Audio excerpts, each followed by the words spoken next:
Well, I've enjoyed this, our bouts on a Saturday for the past 6 weeks. Joining me from their electorates, member for Kingsford Smith, Labor's Matt Thistlethwaite, and from the government, it is the member for Mackellar, Jason Falinski. Gentlemen, good morning. Morning, Tim. So, Matty, where are you today? Mate, I'm in Mackellar at the moment at my home booth. I'm just around the corner from where I live at the Mackellar Soldiers Settlement School, where the team from the local PNC are setting up here for their barbecue and their raffle. So we'll be having our fair share of democracy sausages today. I'll spend a bit of time here this morning before I shoot off to 6 or 7 of the biggest polling places in my electorate and meet as many locals as I can and purchase a few democracy sausages and raffle tickets. Isn't it great to be in Australia on election day? No one does it like we do, and we get to have our say on the future of our nation. Are you tomato sauce or Barbie, Matt? Which way do you go? Mate, I'm a tomato sauce man and always have some onions as well. And you've got some of the best democracy sausages in the world here at Kingsford Smith. Oh, absolutely. I tend to go all sauces and everything you've got. Jason, where are you today, buddy? Mate, Matt's just reminded me to carry cash because he's right. You get, but if you don't carry cash, you get asked for all these raffle tickets. And you have to say, do you do tap and go? But, mate, I'm at Colleroy Plateau this morning and I'll be off around the joint to say hello to a lot of people. I'm not going to as many booths as Matt is because my electorate's a little bit larger. I'd spend all day in the car. But like Matt, I'm looking forward to meeting as many Australians as possible. Where's your level of confidence today, Jason? Oh, mate, look, we've been the underdogs since this campaign started. There's no doubt about that. And I think we end as the underdogs. At the moment, you would have to say that, according to the published opinion polls, Labor is favourite to form a government. I think the question is whether it's a minority government or whether it's a government in their own right. What do you think, Matt? Are you prepared to say that you're going to win? Tight race. I think it's going to go down to the wire. And I'm confident that we've run the best campaign that we possibly could. We've been focusing on the issues that matter to Australians: cost of living pressure, stronger action on climate change, getting a national ICAC up in as quickly as we possibly can. Particularly the cost of living stuff. I think the wages data that came out this week has demonstrated that Australians have been falling further and further behind. They're feeling the pressure. Labor's got plans to ensure that we take some of that pressure off with our cheaper childcare plan, our plans to make electric vehicles cheaper, to make medicines cheaper. So it's going to go down to the wire. But, Tim, as you know, mate, just like the footy last night, you can be a front runner and run down in the final minutes. So I'm not taking anything for granted, and we'll work as hard as we can up till 6 o'clock. That's a nice little surreptitious dig at your mate, Jason Falinski, of course, a Manly man going down 22-20 to the arch rivals Parramatta. But I do want to flip it on its head a little here, Jason, and ask you, and then I'll ask Matt the same question. Jason, how do you think Anthony Albanese has campaigned? It started with a wobble. How do you characterise his campaign?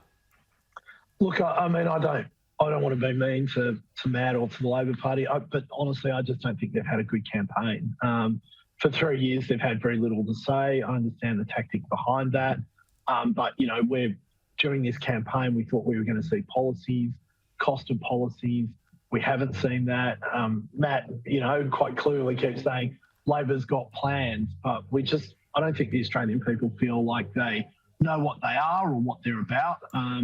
And so, yeah, I just don't think Labor's had a good campaign, to be honest with you. But having said that, they end the campaign ahead as all the published opinion polls show.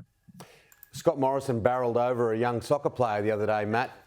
He called himself a bulldozer. What have you thought of his campaign?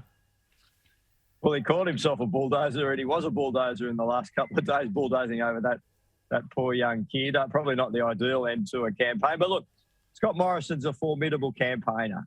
You know, he comes from an advertising background, so he knows how to sell a message. And he won an upset election last time, and you can't write him off. And we're certainly not writing him off. But I got to say, I've been very, very happy with Anthony Albanese's campaign. I think he's worked very, very hard.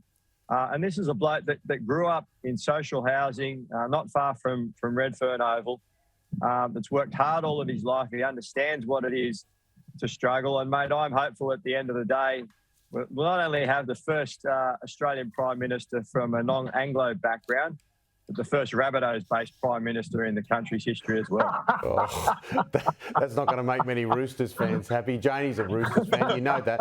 All right, now you've got 45 seconds. I'll give you your last pitch. All right, Jason, for those undecided voters, what's your message? Look, my message is pretty simple. We live in very uncertain times. Our economic recovery is not assured.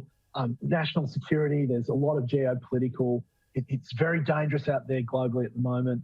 The Liberal Party has shown over the last 9 years that it's been able to deliver on these issues. If you want a better economy and a stronger future, we are your clear choice. But as they say, it's over to you today. Yes, absolutely. And Matt, his line dropped out there for a second. I think we've got him back here again now. So you've got about 45 seconds to not mention the South Sydney Rabbitohs and give us your pitch. It can't be done. To the Australian people, we feel your pain and we think that it's time for change.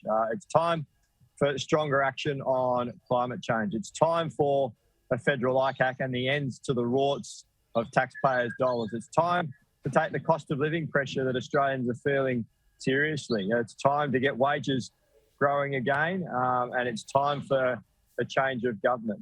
But I just want to say, best of luck to Jason today. Best of luck to all the Australian people. This is the great thing about our country, that we sort these sort of things out by voting. And thanks for having us over the last 6 or 7 weeks, Tim. It's been a pleasure. Yeah, it's got a bit of Gough Whitlam about your final pitch there. It's time. But look, that is the thing, and I think that is the wonderful thing for everyone watching today, is that we are a democracy. And the bottom line is that Matt and Jason, you are both friends. And you're fierce in battle, but at the end of the day, we can all get along. Jason and Matt, thank you so much for the past few weeks, and all the best today. Thanks, Tim. Good luck to you. Good luck today, bro.